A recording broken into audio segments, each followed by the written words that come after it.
완전하신 나의 주, 의의 길로 날 인도하소서. 행하신 모든 일 주님의 영광 다 경배합니다.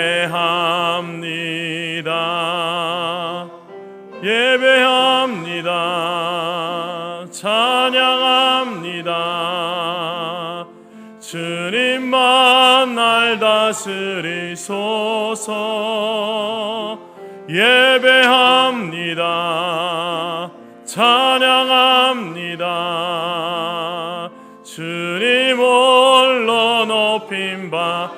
한 번 더. 완전하신 나의 주, 완전하신 나의 주, 의의 길로 날 인도하소서. 행하신 모든 일 주님의 영광 다 경배합니다. 예배합니다. 찬양합니다. 주님만 날 다스리소서. 예배합니다. 찬양합니다. 주님 홀로 높임 받으소서.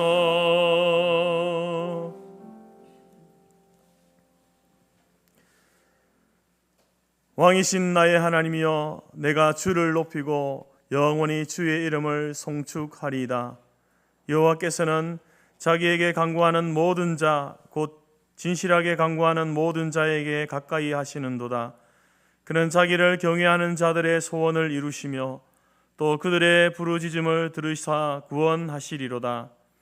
내 입이 여호와의 영예를 말하며 모든 육체가 그의 거룩하신 이름을 영원히 송축할지로다. 아멘.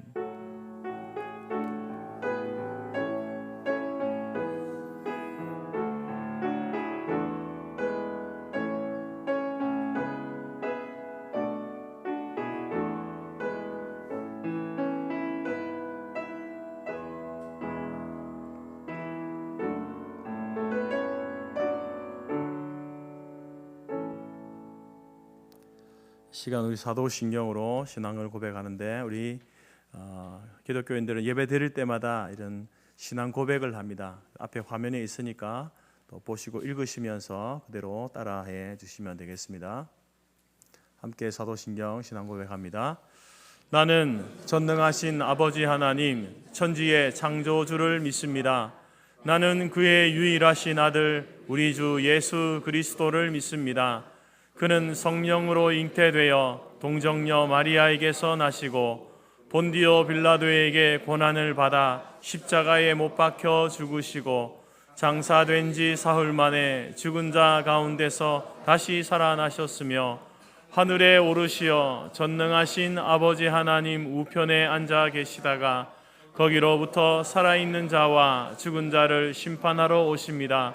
나는 성령을 믿으며 거룩한 공교회와 성도의 교제와 죄를 용서받는 것과 몸의 부활과 영생을 믿습니다. 아멘. 찬송가 73장 앞에 화면에도 있습니다. 73장 함께 찬송합니다.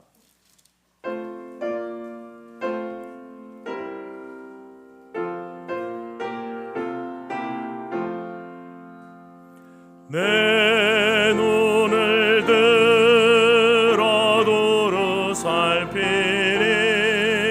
산악이라 날 돕는 구원 어디서 오나 그 어디서 하늘과 땅을 지은 여호와 날 도와주심 확실하도다.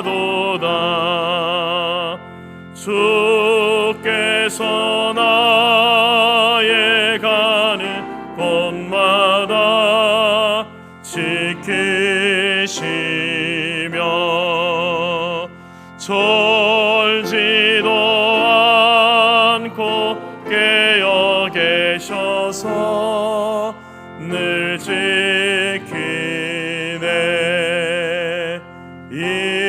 이스라엘을 지키시느니 쉬지도 않고 살펴주시네.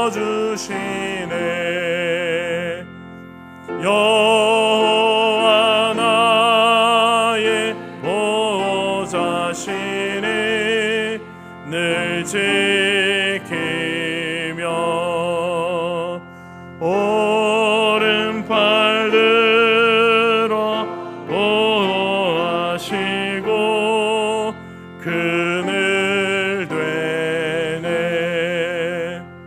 낮에는 내가 상치 못하며 또 밤에 달이 해치 못하네. 여호와 나의 영혼 지키사 돌보시며 내 모든 죄를 사해 주시고 늘 지키네.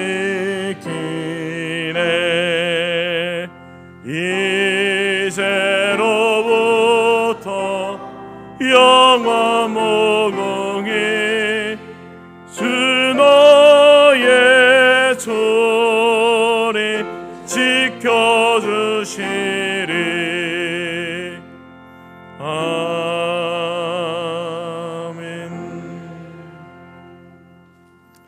교동문 45번입니다. 찬송가 뒤쪽에 45번 시편 103편 앞에 화면에도 있습니다. 작은 글씨는 제가 읽고 큰 글씨는 다 같이 읽습니다.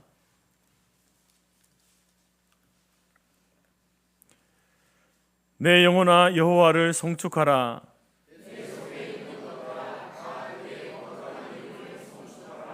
내 영혼아 여호와를 송축하며 그의 모든 은택을 잊지 말지어다.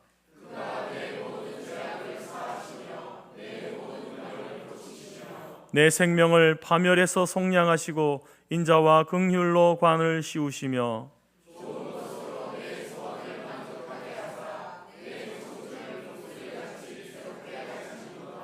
여호와는 긍휼이 많으시고 은혜로우시며 노하기를 더디하시고 인자하심이 풍부하시도다.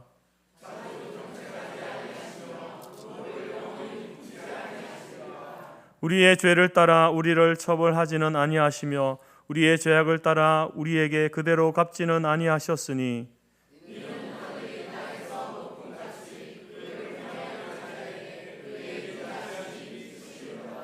동이 서에서 먼 것 같이 우리의 죄가를 우리에게서 멀리 옮기셨으며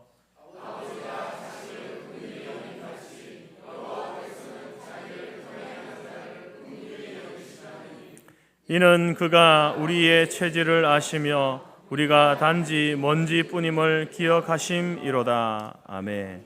자리에 앉으시겠습니다. 찬송가 337장입니다.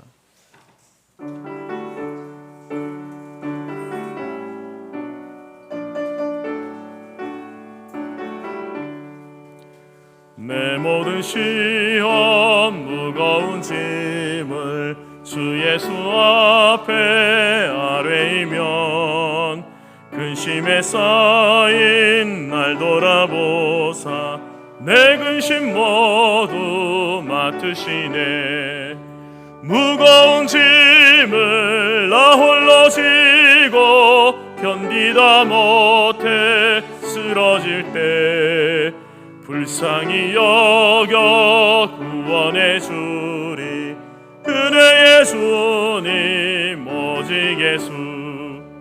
내 모든 괴로움 닥치는 환난 주 예수 앞에 아뢰이면 주께서 친히 날 구해 주사 넓으신 사랑 베푸시네. 무거운 짐을 나 홀로 지고 견디다 못해 쓰러질 때 불쌍히 여겨 구원해 주리. 은혜의 주님 오직 예수.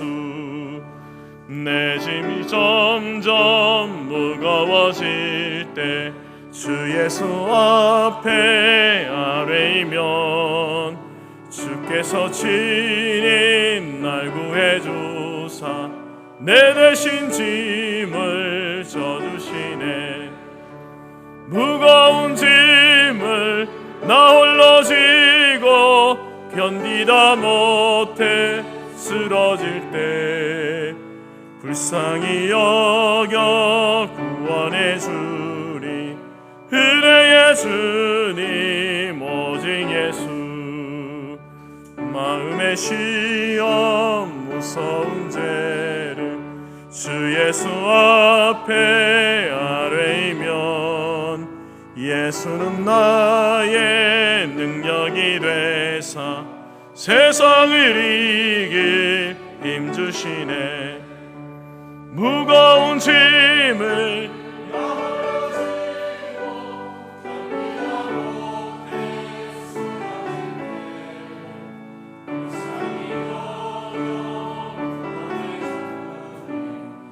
은혜의 주님 오직 예수.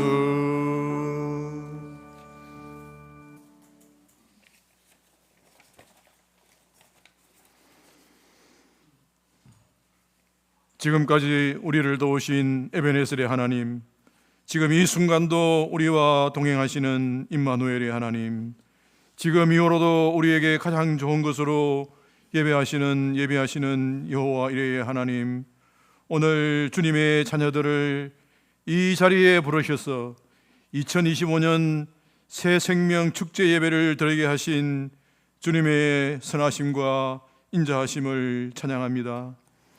지난 날들을 되돌아보면 우리의 한 호흡 한 호흡, 한 걸음 한 걸음 모든 것이 주님의 은혜였지만 감사보다는 불평이 많았고 손을 펴서 나누기보다는 움켜쥐고 지키려 했고 먼저 손 내밀지 못하고 먼저 용서하지 못하고 먼저 섬기지 못했던 우리를 긍휼히 여겨 주시옵소서. 그동안 준비해온 2025년 새생명 축제를 오늘 허락하여 주셔서 감사드립니다. 모든 성도가 주님께서 예배하신 영혼들을 위해 기도하며 사랑으로 섬기며 복음을 전하였습니다. 주님께서 인도하셔서 오늘 이 자리에 나오신 새 생명들의 마음문을 열어주시고 그동안 스스로 삶의 주인이 되어 살아왔음을 고백하며 주님을 삶의 주인으로 영접하는 귀한 시간이 되게 하여 주시옵소서. 저희들을 영혼 구원의 사역에 동참할 수 있도록 허락하여 주신 주님, 주님께서 99마리의 양보다 잃어버린 한 마리의 양에게 집중하셨던 것처럼 주님께서 오늘 이 자리에 인도하여 주신 한 영혼 한 영혼에 집중하며 그리스도의 심장으로 사랑하고 섬기는 저희들 되게 하여 주시옵소서. 508년 전인 1517년 종교개혁이 있었지만 유럽의 교회들은 생명도 열정도 눈물도 기도도 헌신도 순종도 다 옛 이야기가 되어버린 박물관 교회가 되었고 한국 교회는 혼합주의, 다원주의, 종교통합주의 등 인본주의가 만연하게 되었습니다. 한국 교회를 말씀과 기도의 무릎으로 회복시켜 주시고 한국 교회가 이 민족의 소망이 되게 하여 주시고 성도교회는 새 생명 축제를 통하여 복음을 전하고 주님 나라를 확장하는 일을 우선하게 하시고 전 교인이 전도 사명자가 되어서 담대하게 나가 전하며 새 신자를 양육하여 제자로 삼는 일에 온 힘과 정성을 쏟는 성터 공동체가 되게 하여 주시옵소서. 지금 이 시간 주님 앞에 나와 예배드림이 우리의 감사가 되고 우리의 기쁨이 됨을 고백합니다. 육신의 연약함과 여러 가지 이유로 함께하지 못한 지체들에게도 동일한 은혜를 부어 주시옵소서. 창조주 되시며 치료자 되신 주님, 이 시간 병상에 있는 주의 자녀들을 찾아가 주셔서 깨워주시고 만져주시고 치유하여 주시고 일으켜 새로운 힘을 더하여 주시옵소서. 성도 공동체 다음 세대를 축복하며 주님께서 은혜를 베풀어 주시기를 간구를 드립니다. 유초등부를 기억하시고 어릴 때부터 하나님을 아는 지식이 자라가게 하여 주시옵소서. 청소년부를 기억하셔서 세상적 가치관 다 버리고 성경적 가치관을 가지게 하여 주시옵소서. 대학 진학과 취업을 준비하는 주의 자녀들의 앞길을 예비하시고 인도하셔서 복에 복을 더하시고 지경을 넓히시며 환난을 벗어나 근심이 없는 야베서의 축복을 내려 주시옵소서. 이 시간 목사님을 단에 세우시고 말씀하시기를 원하시는 주님, 저희들이 듣겠사오니 말씀하여 주시옵소서. 너희는 귀를 기울이고 내게로 나와 들으라. 그리하면 너희 영혼이 살리라 하셨사오니, 주님 말씀이 우리를 새로운 피조물이 되게 하시어 부족한 저희들로 인하여 한 영혼이라도 실족하는 일이 없게 하시고 부족한 저희들을 사용하셔서 한 영혼만이라도 주님께 인도할 수 있는 능력을 부어 주시옵소서. 찬양대의 찬양을 받아주시고 신령과 진정으로 드리는 이 예배, 주님께서 홀로 영광 받으시기를 우리를 구원해 주시고 변화시켜 주시고 새 생명 주신 예수 그리스도 이름으로 기도드렸사옵나이다.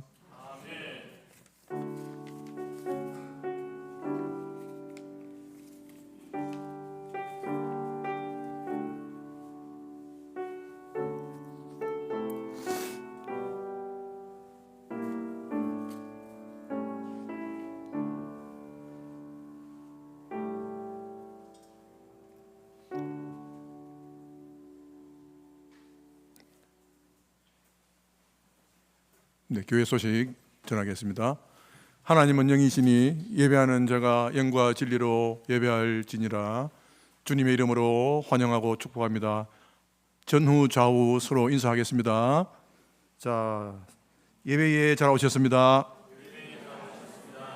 당신 때문에 행복합니다.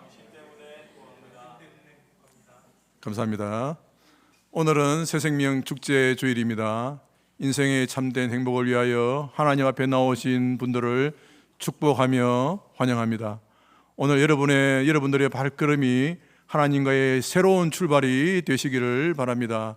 저희 성터교회는 여러분들을 위해 기도하고 참된 행복으로 가는 길에 동반자가 되기를 소망합니다. 오늘 처음 방문하신 분은 예배 후 새가족 안내팀을 따라 지하 식당으로 이동해 주시면 감사하겠습니다. 다음 주일은 추수감사 주일입니다. 한 해의 결실을 허락하신 복 주시는 하나님께 감사하는 절기입니다. 나누어 드린 봉투에 마음과 뜻과 정성을 담은 예물을 준비하면 감사하겠습니다. 과일을 드리실 분은 예배팀장 김원희 권사님에게 문의해 주시면 감사하겠습니다.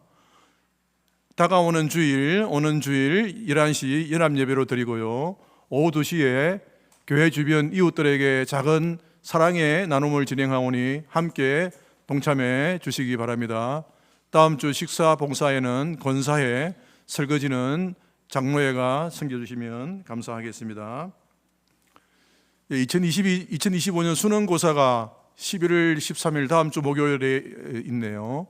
다시 도전하는 자녀들과 처음 도전하는 자녀들이 그동안 준비한 실력을 실수 없이 잘 발휘하고 건강에 어려움이 생기지 않도록 기도해 주시면 감사하겠습니다. 인생의 중요한 시기마다 하나님의 자녀됨에 대한 확신과 하나님의 비전에 대한 소망을 품고 준비하고 선택해 나가고 교회와 가정과 나라와 민족을 위해 쓰임받는 귀한 일꾼들이 될 수 있도록 격려해 주시면 감사하겠습니다. 다섯 번째 교회 소식입니다. 선교지 탐방 신청 받고 있는데요. 내년 2026년 3월과 6월 중에 우리가 후원하고 중보하는 선교지 한 곳을 택하여서 선교지 탐방을 갑니다. 함께 하고자 하는 분들은 11월 16일까지 선착순으로 오동훈 장로님에게 신청해 주시면 감사하겠습니다. 인원은 10명 내외고요. 기간은 4박 5일, 1인당 예상 비용은 100만 원. 일단 사정에 따라서 변경될 수도 있다고 합니다. 모임 안내입니다. 오늘 오후 2시 소요리 문답 성경 공부가 있고요. 우리 담임 목사님, 우리 총회 임부장 워크숍에 참석합니다. 10일 오전 11시에 천안신학원에서 있습니다. 감사합니다.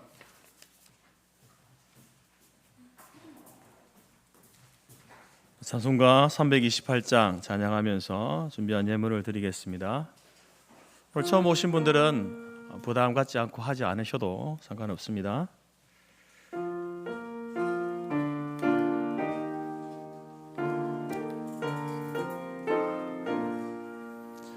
너 주의 사람아 헛된 일 버리고 마음과 뜻과 힘 다해 왕의 왕 섬기라. 너 주의 사람아 그날을 기다려 죄악의 밤을 이기고 새 아침 맞으라. 너 주의 사람아 교회는 부른다. 할 일이 많고 많으니 다 나와 일하라. 너 주의 사람아 충성을 다하여 십자가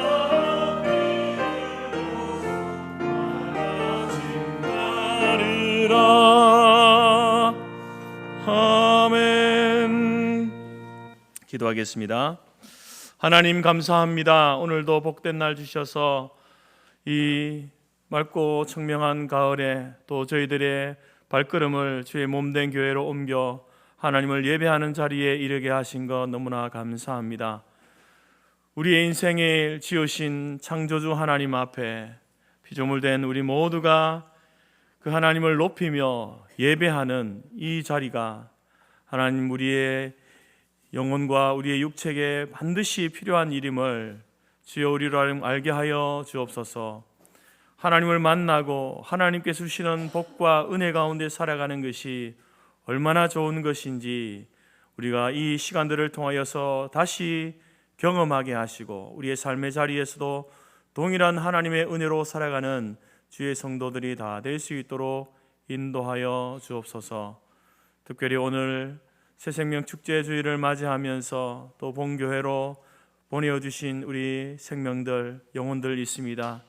저들의 발걸음을 하나님께서 복 내려주시고 이제로부터 영원까지 하나님의 복이 임하는 복된 삶을 살아가는 그 첫 출발이 될 수 있도록 성령 하나님께서 도우시고 인도하여 주옵소서. 우리 장로님의 간절한 기도의 소원을 우리 하나님 들어 응답하여 주시고 할렐루야 찬양대의 찬양을 기뻐 받으시며 우리가 드리는 이 모든 예배 가운데 성삼위 하나님께서 임재하여 주시고 우리의 예배로 인하여 영광을 받아 주옵소서. 하나님께서 주시는 말씀을 통하여서 다시 한번 우리가 우리의 인생을 들여다보는 그 시각이 바르게 변할 수 있도록, 바른 시각을 가질 수 있도록 역사하여 주옵소서. 감사드리며 예수님의 이름으로 기도드립니다. 아멘.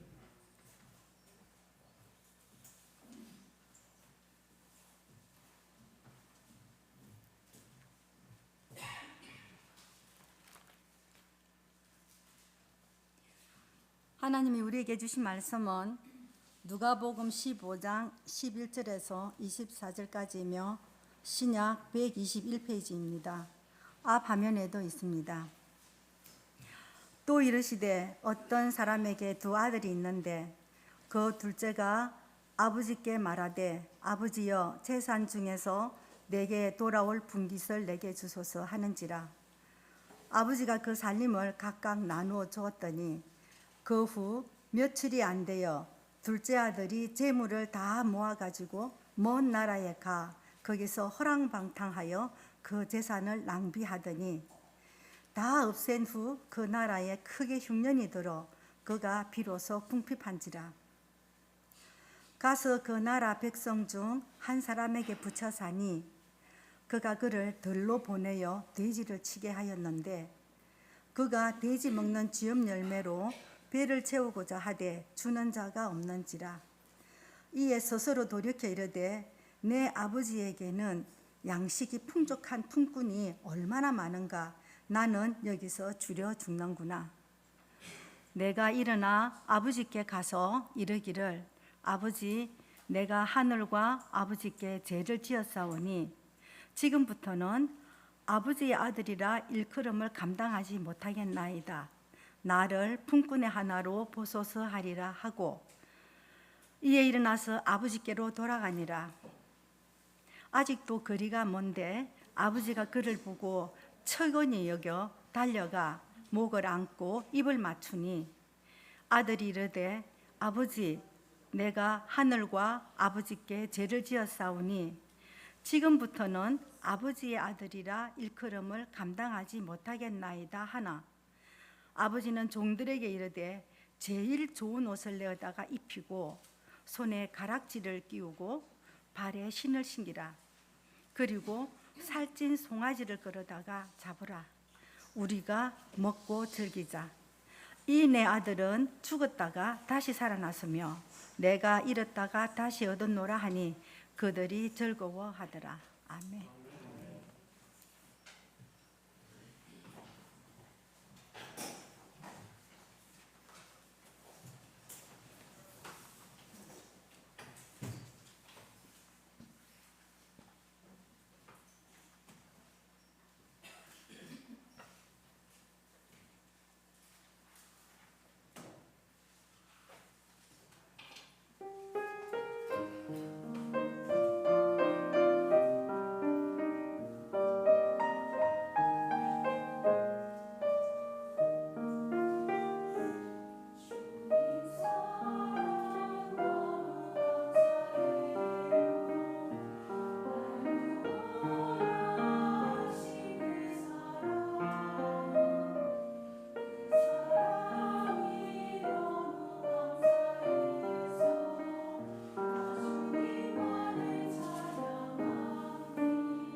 감사합니다. 오늘 우리가 이 읽었던 본문의 말씀을 통해서 인생의 참된 행복이라는 주제, 행복에 대한 이야기를 좀 하려고 합니다.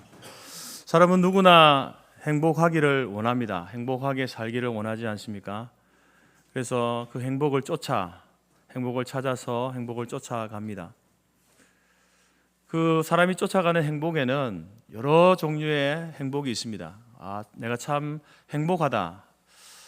그런 행복감을 느끼는 데는 여러 종류가 있겠죠. 근데 그것을 크게 두 가지로 나눌 수 있습니다.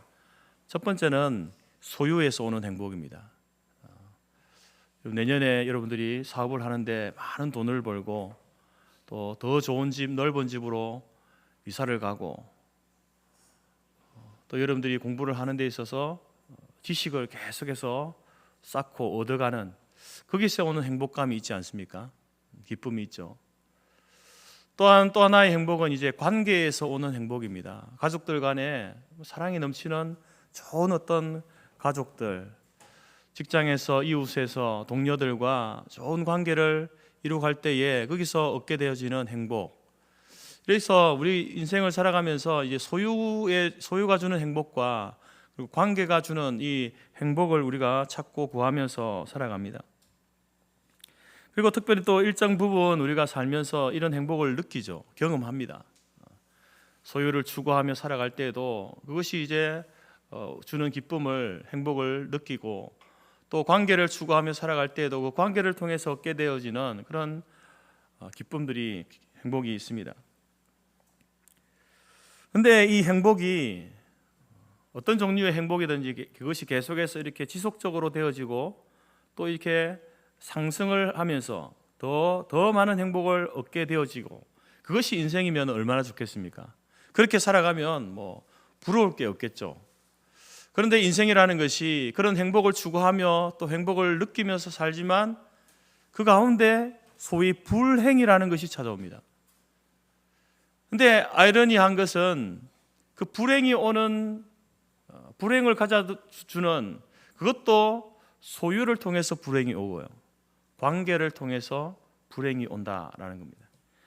소유와 관계를 통해서 우리가 행복을 추구하고 행복을 경험하며 살지만 또 그 소유 때문에, 그 관계 때문에 내가 너무 힘들다, 너무 불행하다, 살기 힘들다라고 하는 그런 감정들을 경험하며 느끼며 살게 되더라라는 것이죠. 그러면서 사람들은 생각합니다. 내가 행복하게 여겼던 그 일들이, 그것들이 오히려 나를 불행하게 만들었구나. 그러면서 인생에 대한 회의를 느끼죠. 내가 정말 이렇게 살아서 되는가? 이 소유를 추구하고 이런 관계를 추구하면서 행복이 있었는데 근데 그 행복이 사라져버리는 순간 우리는 어떻게 살아야 하는가에 대한 그러한 질문을 던지게 되면서 자기가 살아왔던 그 인생에 대해서 자책을 합니다. 이것이 아닌가? 또 앞으로 살아갈 인생에 대한 삶의 의미를 상실하게 되어지면서 잠 못 드는 밤이 계속되는 것이죠. 여러분, 사람들은 왜 이러한 불행을 경험하게 될까요? 행복을 추구하면서 행복을 쫓아가는데 왜 우리는 불행을 경험하게 될까요? 행복하게만 살면 참 좋을 것 같은데 왜 이런 불행이 찾아올까? 오늘 우리가 읽었던 이 성경 말씀이 그에 대한 답을 우리에게 주고 있습니다. 오늘 이 설교의 주제가 인생의 참된 행복입니다. 소위 누가복음 15장에 나오는 탕자의 비유, 잃어버린 아들을 찾는 그러한 비유의 예수님의 말씀을 통해서 참된 행복이 어디 있는가, 그 행복을 어떻게 하면 우리가 계속 지속적으로 누려갈 수 있을 것인가에 대해서 함께 말씀을 통해서 살펴보고자 합니다. 우리가 참된 행복을 찾기 위해서는 그럼 우리가 왜 불행하게 되는지, 어디에서부터 불행하게 되는지를 알아야 되지 않겠습니까? 오늘 이 말씀을 통해서 인간의 불행, 인생의 불행함이 어디서 오는가라는 것을 보니까 하나님과의 관계의 단절에서부터 불행이라는 것이 시작되는 것을 보게 됩니다. 서두에 말씀드린 것처럼 인간의 행복은 소유와 관계를 통해서 얻을 수 있다라고 말씀드렸습니다. 이러한 이것은 제가 한 말이 아니고요. 대표적으로 철학자이자 심리학자인 에리히 프롬이라는 분이 있는데 소유냐 존재냐, 존재냐 소유냐라는 그 책을 통해서 이제 바로 인간의 행복은 소유와 관계에서 온다 이렇게 말했고요. 또 신학자인 어거스틴이라는 이분도 이제 이런 이야기를 합니다. 그의 저서 고백록에서 소유와 관계를 더 중요하게 여깁니다. 인생의 행복에 있어서 소유와 관계가 참으로 중요하다라고 이야기합니다. 그런데 두 분이 이 소유와 존재도 관계에 포함되는 것이거든요. 그래서 이 소유와 관계를 이야기하면서 두 분이 공히 이야기하는 게 뭐냐면은 소유보다는 존재가 관계가 더 중요하다 이렇게 이야기합니다. 그래서 우리가 소유로 인한 많은 것을 얻고 그것을 쌓아놓고 하는 그 소유를 통해서 주는 행복을 우리가 얻게 되지만, 그러나 진정한 행복은 바로 존재나 관계를 통한 행복이다라고 이렇게 이야기합니다. 근데 이 이야기는 철학자의 이야기이고 또 신학자의 이야기가 아니라 오늘 우리가 읽었던 이 본문에서 이미 예수님께서 말씀하셨던 겁니다. 그러니까 이분들이 철학자가 하는 이야기 또 신학자가 하는 이야기가 그들이 어떤 인생에 대한 사색을 하면서 고민을 하고 낸 결론이 아니라, 물론 그런 고민을 했겠죠. 근데 그 고민은 이미 예수님께서 우리에게 답을 주신 거기에서 답을 찾았다라는 것을 보게 됩니다. 오늘 읽었던 이 내용을 보게 되면 한 집에 이제 두 아들이 있습니다. 두 아들이 있는데 이 둘째 아들이 아버지에게 가서 어느 날, 아버지 저에게 돌아올 몫을 지금 주십시오 라고 이렇게 말하는 거예요. 부모로서 아버지가 살아있는데 유산을 달라는 것 아닙니까?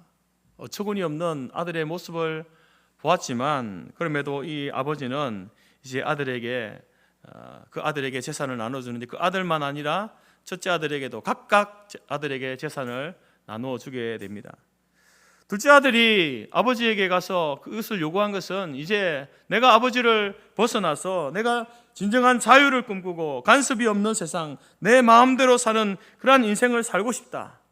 그래서 아버지로부터 얻은 그 소유를 가지고 이제 나는 또 나의 세상으로 나아가서 많은 사람들과 관계를 맺으면서 행복하게 살아야 되겠다.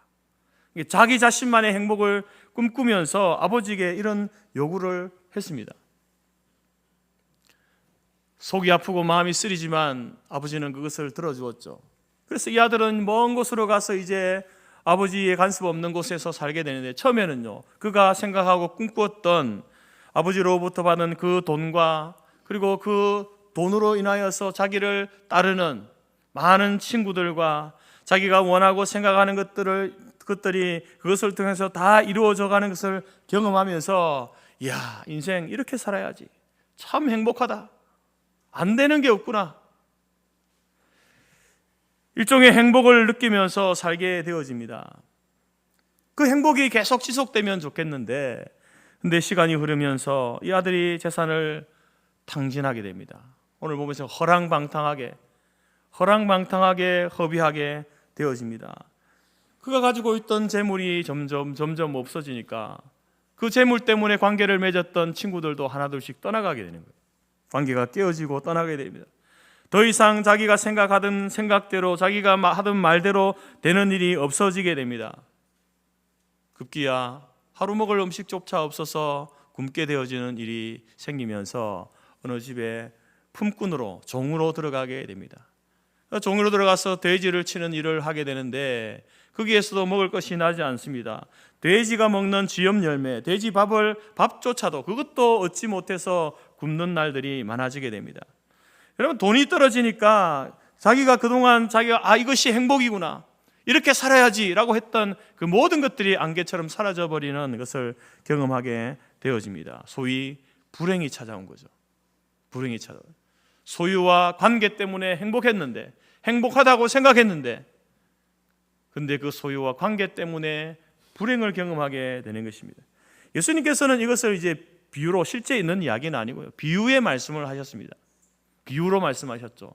이것을 말씀하시면서 바로 하나님을 떠난 인간의 모습이 이렇다라는 것을 말씀해 주시기 위해서 이 비유를 이야기하는 거예요. 아버지에게 재산을 받아가 떠났던 그 둘째 아들이 바로 우리 인생을 대표하는 사람입니다. 아버지는 하나님을 상징하고요. 그 하나님으로부터 떠난 인생은 바로 그 인생이 행복할 것처럼 보이지만, 그리고 실제로 행복을 누리는 것처럼 보이지만 결국은 그 인생에는 불행이 찾아온다. 고난과 고통이, 허무와 고통이 기다리고 있다라는 것을 이 이야기를 통해서 말하고 있는 것입니다. 여러분, 우리의 인생에도, 저 여러분의 인생에 우리가 행복을 원하지만 소위 고통과 불행이라는 것이 찾아옵니다. 그런데 고통과 불행이 단순히 소유가 부족해서, 우리가 가지고 있는 것이 적어서 오는 게 아니라는 겁니다. 뿐만 아니라 가족이나 어떤 이웃과 동료의 관계가 불안해서 여러분 불행이라는 것이 찾아오는 것이 아닙니다. 더 근원적인 문제가 있는데 왜 인생의 불행이라는 것이 찾아오는가? 그것은 바로 하나님과의 관계 단절, 우리가 하나님을 떠났기 때문에 그래요. 여러분의 인생 가운데 고난과 고통과 불행이 찾아오는 근본적인 이유는 우리가 하나님을 떠나 있기 때문에 그렇습니다. 우리가 하나님을 떠나 살기 때문에, 우리가 하나님을 하나님으로 인정하지 않기 때문에 그런 고난과 불행이 찾아온다라는 것을 이야기하고 있는 것입니다. 오늘 아버지를 떠난 이 탕자에게도 아버지를 떠나니까 스스로 행복을 만들어 보려고 했는데, 그러나 그가 깨달은 것이 무엇입니까? 나 스스로는 행복을 만들어 갈 수가 없구나 라는 것을 깨닫게 되는 거죠.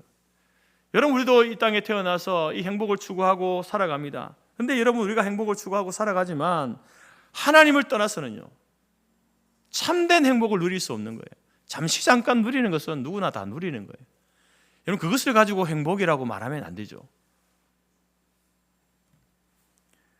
우리는 참된 행복을 누리면서 살아가야 될 그러한 존재들로 이 땅에 나게 되었는데, 잠시 잠깐 누리게 되는 그 기쁨, 그 행복으로 우리가 살아갈 수 없다라는 겁니다.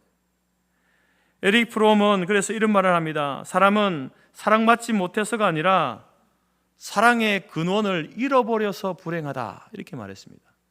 사랑의 근원을 잃어버려서 불행하다. 왜 인생이 이러한 불행을 경험하는가? 사랑이 부족해서가 아니라 그 근원을 잃어버렸다는 거예요. 어거스틴도 말을 합니다. 물질이 주는 복이 있는데, 물질이 주는 복이 있습니다. 소유가 주는 복이 있어요. 그런데 그 복은 변덕스럽다, 불안하다. 여러분, 소유를 쫓아서 그 많은 것은, 내가 재산을 많이 모으고 좋은 집에 살고 좋은 차를 타고 많은 지식을 얻고 명예를 얻고 하면 여러분 기분 좋죠. 그 순간 행복이라는 것을 느낍니다. 그런데 변덕스러운 거예요. 우리를 불안하게 만드는 거예요. 그러면서 하는 말이 뭐냐면, 그러나 하나님은 변하지 않는 사랑의 근원이다 라고 이렇게 이야기합니다. 다시 말해서 에릭 프롬이나 어거스틴이나 하는 이야기가 인생의 불행이 찾아오는 그 이유는 무엇인가? 사랑의 근원이신 하나님을 떠나고 잃어버려서 그렇다. 사람들은 여러분, 자신에게 닥친 불행의 이유를 찾으려고 애를 씁니다. 불행이 닥치면요, 왜 내가 불행해야 되지? 불행의 이유를 찾습니다. 그래서 환경 탓을 하고요, 부모 탓을 하고요, 자기 탓을 하고요, 심지어 하나님을 탓하면서 누구 때문에 그래? 하나님 때문에 그래, 내 부모님 때문에 그래, 환경이 이래서 그래 라고 이렇게 이야기를 합니다.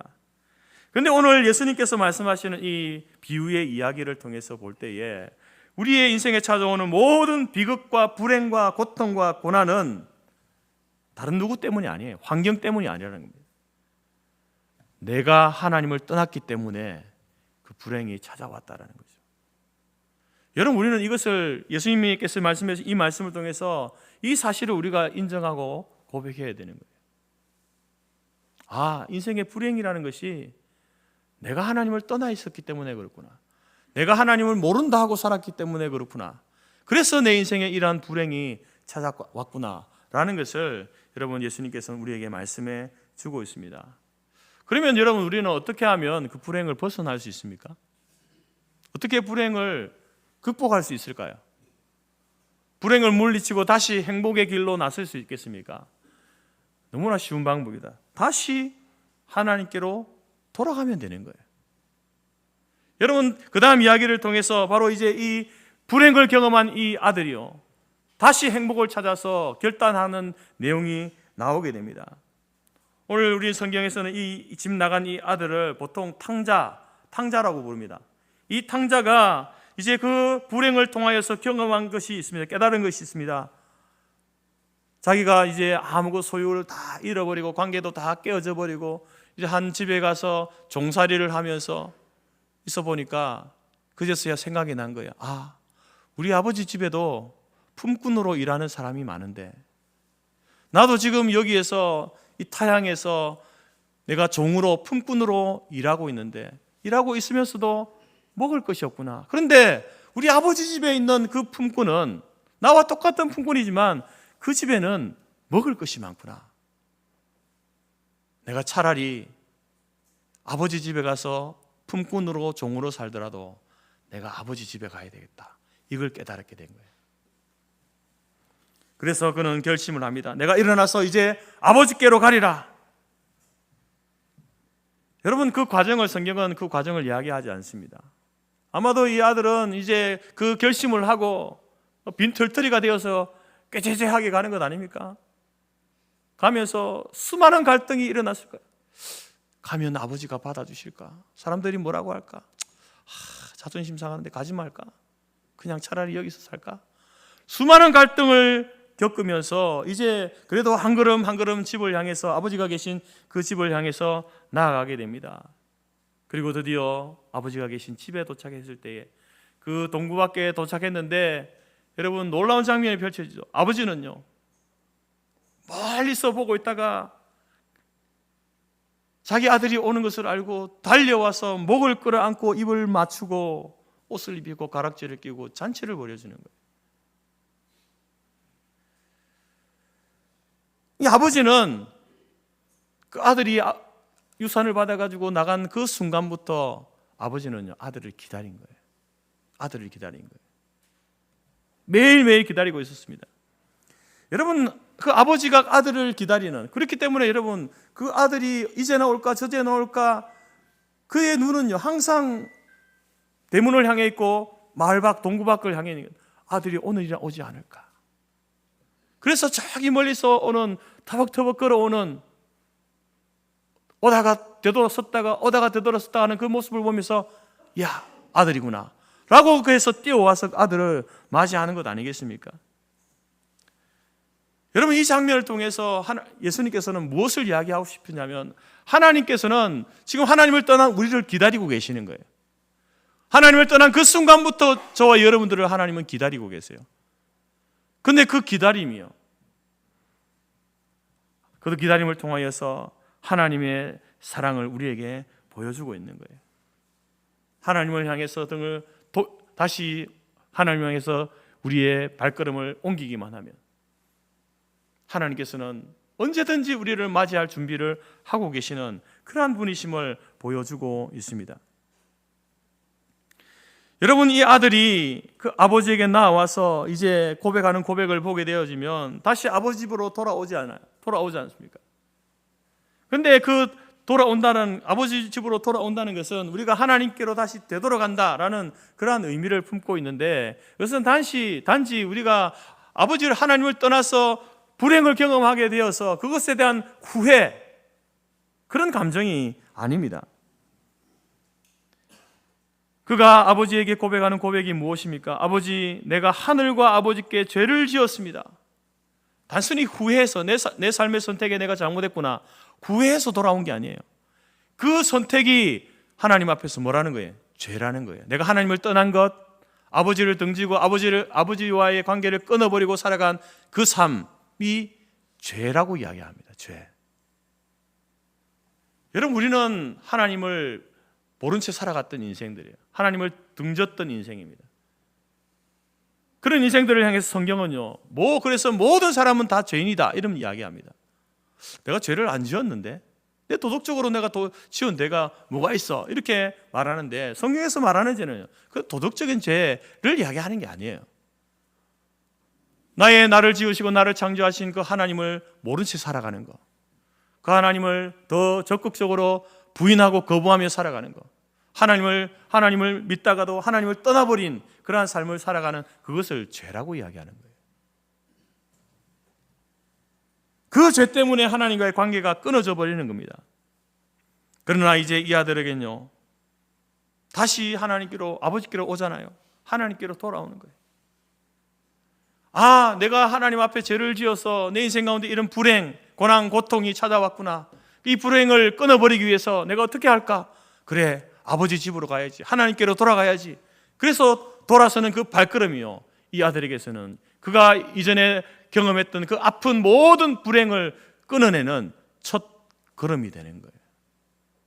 그래서 저는 오늘 우리 교회 성도교회에 처음 오신 분들이 여러분의 교회를 향한 이 발걸음이 여러분의 인생에서 이전에 경험했던 모든 고난과 고통과 불행을 끊어내는 그러한 첫걸음이 되기를 간절히 바랍니다.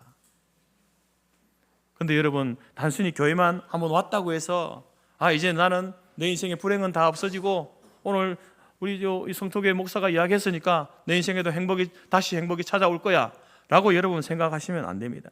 여러분, 단순히 교회만 오는 것이 아니라 여러분, 우리의 인생의 참된 복을 누리기 위해서는 우리의 마음이 하나님을 향해야 돼요. 교회 한번 왔다고 해서 뭐 행복할 것 같다면 교회 안 나올 사람이 어디 있습니까? 다 한 번씩 다 오죠.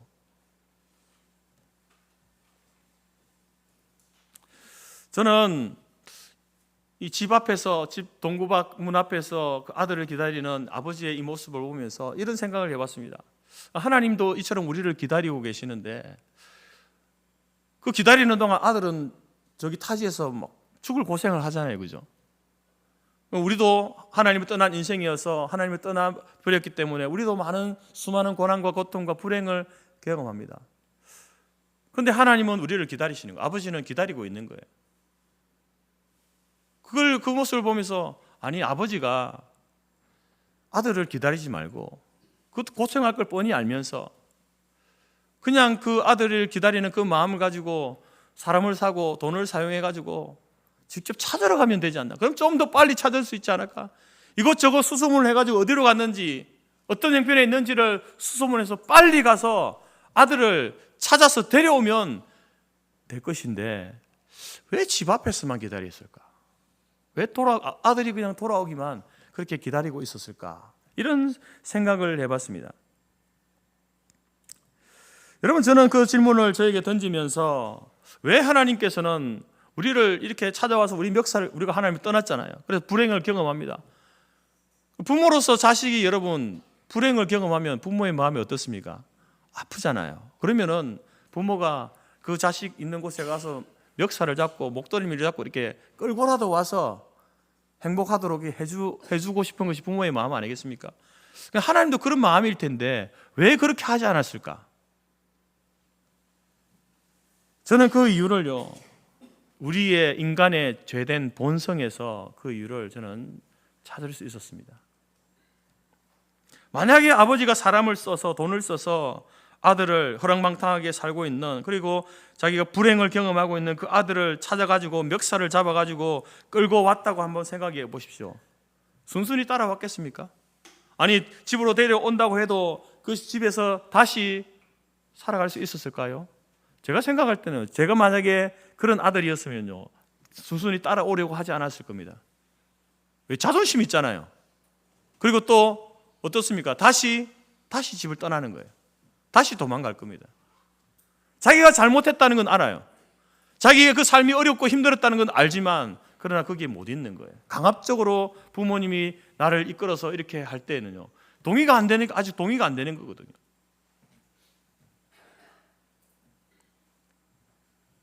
아버지의 사랑, 거기에는 아버지의 사랑이 있는 거예요. 하나님의 사랑이 있는 것 아닙니까? 그러나 그 사랑보다는 나의 수치스러움과 반항심이 다시 또 집을 뛰쳐나가게 만드는 거예요. 그게 여러분 우리 안에 있는 죄된 본성이에요.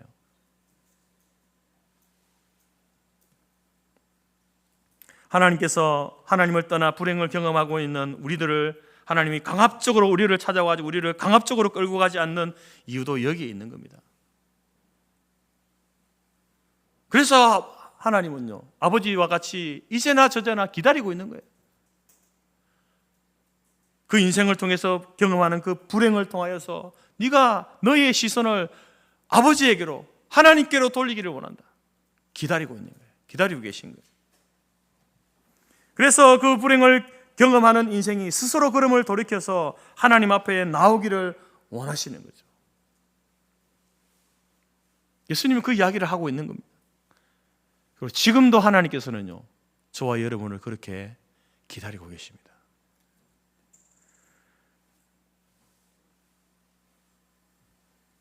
그렇게 하나님 앞에, 아버지 앞에 나오게 되면요, 여러분, 지난날 그렇게도 우리를 괴롭히던, 불행이라 여겼던 그 일들이 더 이상 우리를 힘들게 하지 않게 됨을 경험하게 됩니다.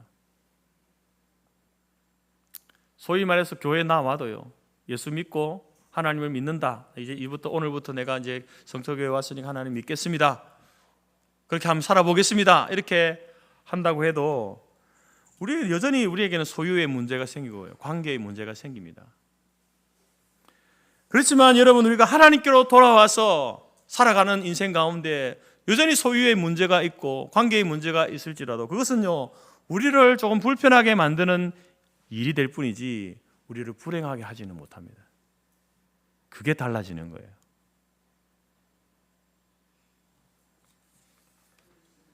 하나님께서 우리에게 주시는 것은요, 이렇게 다 된 음식을 갖다 주시지 않습니다.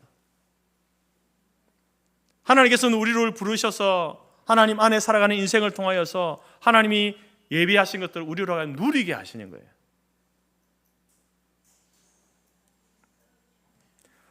오늘 하나님께서 우리에게 생명을 주시고 인생을 주신 이유는요, 우리가 행복하기를 원해서 그런 거예요, 하나님께서는. 그런데 우리는 하나님을 떠나버렸기 때문에 그것으로 인해 불행이 찾아온 거예요. 그래서 우리는 불행을 다시 극복하고 그것을 끊어내고 행복해지기 위해서 우리는 하나님이 부르심 앞에 나와서 오늘 교회에 나온 거죠. 그래서 여러분, 우리가 믿음을 가지고 사는 겁니다. 오늘 여러분들을 초청한 이유가 거기에 있는 거예요. 여러분의 그 불행의 모든 것들을 끊어내고 행복해지기를, 여러분이 행복한 삶을 살기를 원해서 저희들이 교회들마다 해마다 초청 잔치라 이렇게 하는 거예요. 전도를 하는 이유가 거기에 있습니다. 자, 그러면은 우리 교회를 초청한 우리들은 날마다 행복한가? 날마다 우리에게는 불행이라는 것이 찾아오지 않는가? 그 행복을 계속해서 유지하면서 살아가는 사람인가? 그렇게 되면 좋겠습니다. 그렇게 되기를 원하고요. 근데 여러분, 또 그렇지 못한 모습을 보게 됩니다. 그래서 성경은 우리에게 그 행복을 유지하기 위한 그러한 방법을 우리에게 알려주시는 거예요. 오늘 여러분, 이제 이 둘째 아들이 집을 나갔다가 다 자기 것을 다 낭비하고 이제 돌아왔잖아요.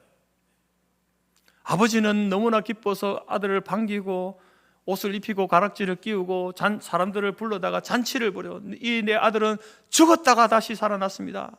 잃었다가 다시 찾았습니다.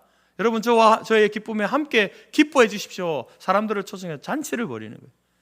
그런데 한 사람, 기뻐하지 못하는 사람이 있어요. 누굽니까? 첫째 아들이에요. 첫째 아들. 첫째 아들도 동생이 유산 받을 때 그때 같이 받았잖아요, 그죠? 자기 몫을 받았어요. 그리고 이 아들은 집을 나가지 않았습니다. 아버지와 함께 살고 있는 거예요. 하나님과 함께 있는 거예요. 교회 안에 있는 겁니다. 그는 소유의 복을, 재산을 통해 소유의 복을 누리고 사람들 가족과의 관계도 좋고요, 무엇보다도 하나님과의 관계가 좋습니다. 그런 관계의 복을 누리면서 살고 있는 거예요. 근데 그 행복의 균열이 오게 되는데 집 나갔던 둘째 아들이 돌아오니까 그게 균열이 생기는 거예요. 그게 인간의 마음이에요. 혹시 또 저게 또 내가 아버지가 아직 우리에게 주지 않은 그것을 더 나눠달라고 해서 내 소유가 줄어들지 않을까, 이런 이제 마음들이 생기면서 행복이 사라지고 그 행복의 균열이 생기는 것을 보게 되어집니다.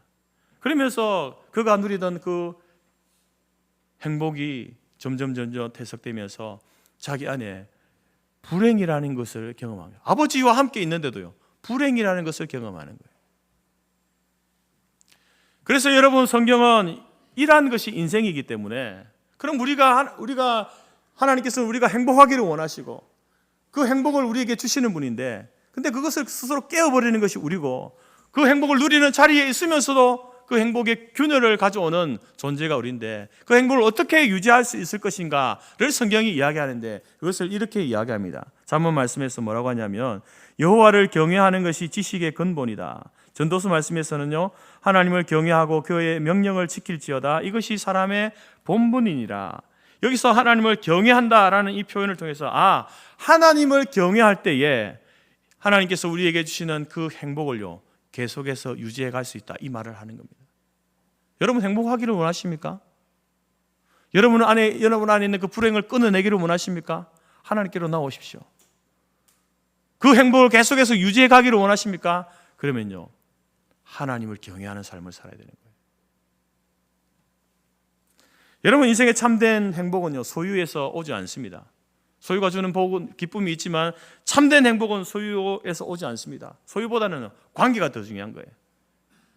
그래서 많은 것을 모으려고 하기보다 여러분, 사람들과 좋은 관계를 맺으러 가십시오. 그러면요, 소유보다 더 좋은 여러분 복을, 행복을 누리게 됩니다. 근데 그 관계 가운데 제일 중요한 관계가 무엇입니까?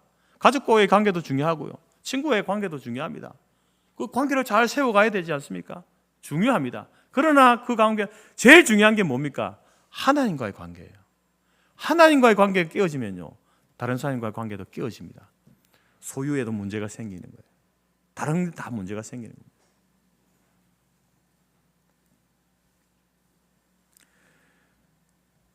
여러분, 소유가 주는 이 복이 있는데, 그 복은 말씀드린 것처럼 변덕스럽다, 불완전하다라고 말씀드렸습니다. 소유를 뭔가를 계속 모으는 것에 추구를 하다 보면요, 그게 변덕스러움을 느끼게 되는 거예요. 불안한 거예요. 불안하고 불완전하고, 또 더 나아가서 그것이 타인과의 관계를 깨어버립니다.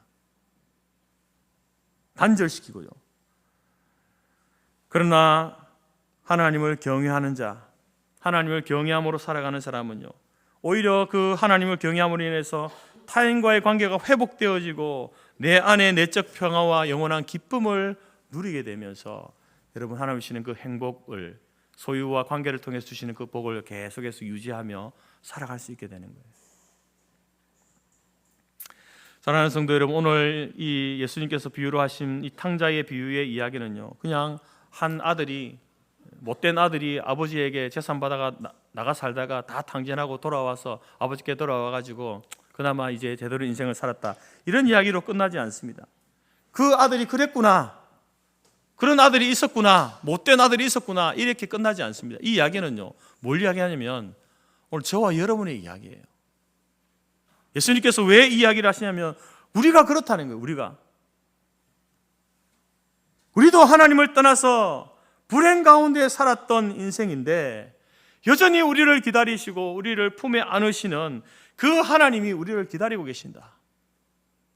그 하나님께로 돌아갈 때에 여러분, 우리가 인생의 참된 행복을 누릴 수 있게 된다. 그리고 그 하나님을 경외하며 살아갈 때에 그 행복을 계속해서 우리는 유지해 갈 수 있다. 이것을 우리에게 말씀해 주고 있는 겁니다. 여러분, 행복은요, 멀리 있지 않습니다. 멀리 있지 않습니다. 하나님 안에 있어요. 하나님의 품 안에, 그 사랑 속에 있습니다. 그래서 우리는 날마다 하나님의 품 안으로 돌아와야 되는 거예요. 하나님의 품 안으로 돌아와서 하나님을 경외하는 삶을, 하나님이 우리에게 원하시는 하나님의 뜻이 있습니다. 그 뜻을 실천하고 순종하며 살아가는 그 삶을 살아갈 때에 여러분, 우리에게 인생의 참된 행복을 누리며 살게 되어지는 복된 인생이 될 줄로 믿습니다. 오늘 저와 여러분의 이 발걸음이 그 첫걸음이 되기를 바라고, 여러분이 찾고 누리고 있는 그 행복이 위태스럽고 불안하고 변덕스러운 행복이 아니라 하나님의 품 안에서 여호와를 경외함으로 누리는 참된 행복, 내적 평안과 영원한 기쁨을 얻고 누려가는 그러한 복된 인생으로 살아가기를 주님의 이름으로 축복합니다. 기도하겠습니다. 하나님, 감사합니다. 우리가 행복을 추구하고 행복을 쫓아 살아가지만, 그러나 때로 우리가 예상치 못했던 고난과 고통과 불행스러운 일을 경험하면서 인생의 그 살아갈 의미를 잃어버리고 회의와 좌절과 절망 속에 살아갈 때가 있었습니다. 그 이유가 무엇인지 오늘 우리가 하나님의 말씀을 통하여서 알게 되었습니다. 내가 하나님을 떠나고 하나님을 등진 채 살아가는 그 삶이 우리를 불행하게 만들고 우리를 힘들게 만들어 왔음을 고백하며 다시 아버지께로 돌아갔던 그 아들과 같이 우리도 우리의 발걸음을 옮겨서 하나님께로 한 걸음 한 걸음 나아갑니다. 하나님이여, 아들을 품어주시고 안아주셨던 것처럼 우리를 품어주시고 안아주시옵소서.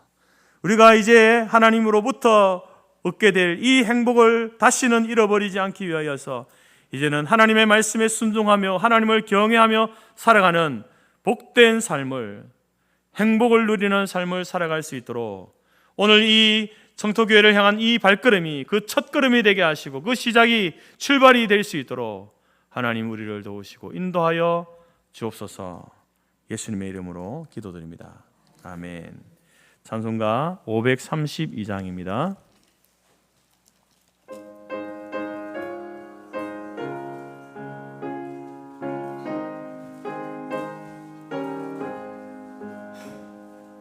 주께로 한 걸음씩 왜 가지 않느냐. 내 죄를 잡아가고 그 앞에 나가라. 한 걸음씩 한 걸음씩 주께 나오라. 주님께 아뢰이면 너복을 받으리라. 값없이 주는 은혜 너 거절 말아라. 주께로 한 걸음씩 너 빨리 나가라. 주께서 너를 맞아 내 죄를 사하리. 한 걸음씩 한 걸음씩 주께 나오라. 주님께 아뢰이면 너복을 받으리라. 값없이 주는 은혜 너 거절 말아라. 주께로 한 걸음씩 주 은혜 받으라. 기회를 잃지 말고 내 마음 정하라. 한 걸음씩 한 걸음씩 주께 나오라. 주님께 아뢰이면 너복을 받으리라. 값없이 주는 은혜 너거. 함께 일어서시겠습니다. 주께로 한 걸음씩 곧 와서 아뢰라. 기쁘게 너의 몸을 주 앞에 드리라. 한 걸음씩 한 걸음씩 주께 나오라. 주님께 아뢰이면 너복을 받으리라. 값없이 주는 은혜 너 거절 말아라. 축복 기도하겠습니다. 지금은 우리 주 예수 그리스도의 은혜와 하나님 아버지의 크신 사랑과 성령의 교제 교통 충만케 하신 은혜가 하나님께서 우리에게 주신 참된 복을 마음껏 누리며 살기로 마음에 소원하고 작정하는 모든 성도들과 또한 오늘 그 행복을 찾아 이 교회의 첫걸음을 옮긴 모든 지체들의 그 삶과 또 우리가 속한 교회와 또 우리의 자녀들과 직장과 기업과 우리 성토교회와 재건재단 위에 지금부터 영원토록 함께 있을지어다. 아멘.